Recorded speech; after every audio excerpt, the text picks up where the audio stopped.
a bear paid a visit to my mom's beehives. I have been able to gather a bunch of the wax from the honeycomb that was destroyed, and then I visited my P.O. box and I found that I had 100 shiitake plugs sent to me by someone. Now, there was no information in the box, so whoever sent it, I think I saw someone in the comments on the last video or the video before saying, hey, I sent you some shiitake plugs.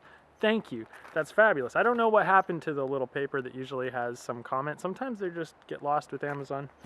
Anyway, we're going to inoculate some logs today, and hopefully in the next few months we're going to have some mushrooms. I have never seen, first off, this is the first time I've done this. I've never seen them growing this wildly inside the spore plug. So shiitake literally means oak mushroom. That's because they love to grow on oak. However, I don't have any oak in my property. They do also grow on beech, birch, and maple.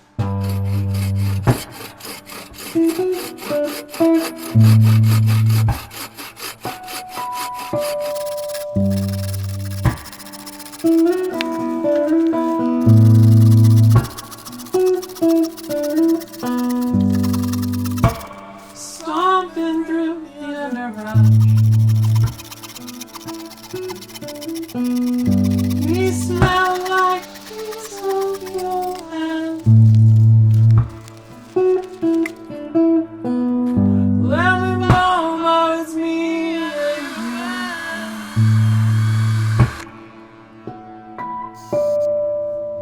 Let our feet take control of us.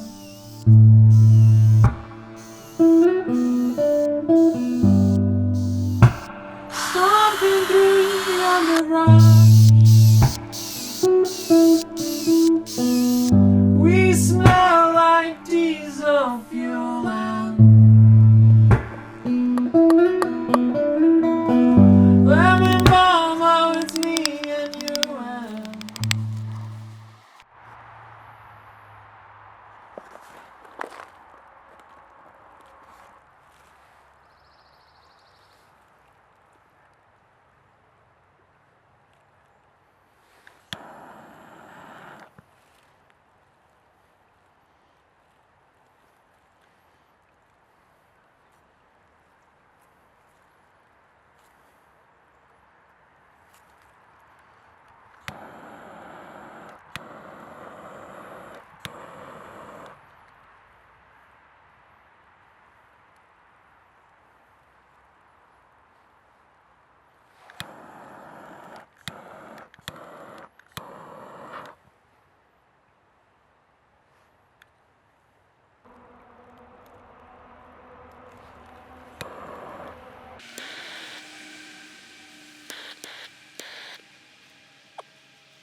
Alright, so we filled that log with our shiitake plug spawn.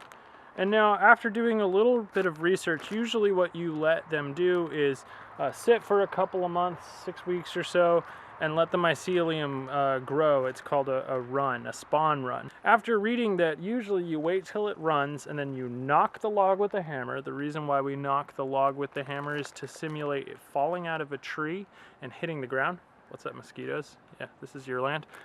And then after the run has started, yeah, you knock it with a hammer and you soak the log for 24 hours straight in cold water. Well, my mycelium happened to already look like it was running to me. They say, you know, once it starts pinning, I definitely see little mushies starting in there. So I'm assuming that the mycelium is healthy. That's not to say that it's spread through that log, however, so I don't really know how this works. This is all an experiment. Right here, what I have in my backyard is essentially where mushrooms want to grow. So I have a little mushroom habitat here. I can throw the log right into the creek. Now, everything on this video I've tried to do in a way that was the most replicatable to anyone. I didn't use a chainsaw to cut the log, I did it by hand. I just used a hammer to knock those in. Mine happened to have an axe head on the other side, but it's just a hammer. You could even use a log. And I didn't personally have anything to make a double boiler here, especially a double boiler that I felt like I could throw wax into. You don't need to use beeswax. So there's a ton of different other things you could use to do this. This is not the only way, and this may not even be the best way. I did save a bunch of my spawn for the next vlog. For now, I got this soaking for 24 hours. I have no idea when it's gonna sprout some shiitake, so that's gonna be really fun. Other than that, someone recently sent me a fro. Just need to find the right tree to use it on.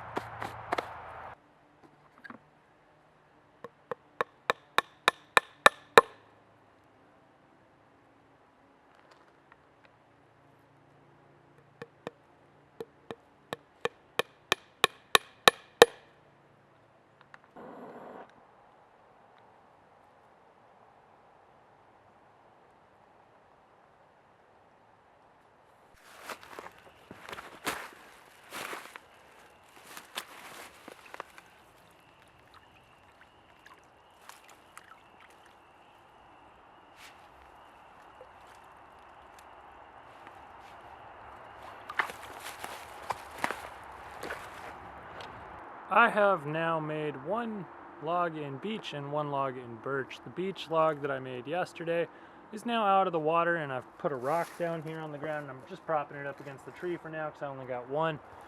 Keeping it off the ground so other mushrooms don't try and become opportunistic with my nice soaked log. And I've done the same process, except I couldn't really torch the birch log because paper birch wants to ignite. And did the same process, except I heated it up in my hands, heated up the wax in my hands and just smeared it on. I wouldn't recommend that process if you're kind of afraid of burning yourself. And I got that one soaking, so tomorrow I'm going to come back and pull out that log and we'll see how it goes. And we'll see which is better, beech or birch, probably in the next few months, because right now, who knows? If you want to support this project monetarily, I've started a Patreon account. If you want to watch this for free, that's amazing too. I'm just grateful for everyone that's here participating, subscribing, commenting, and watching.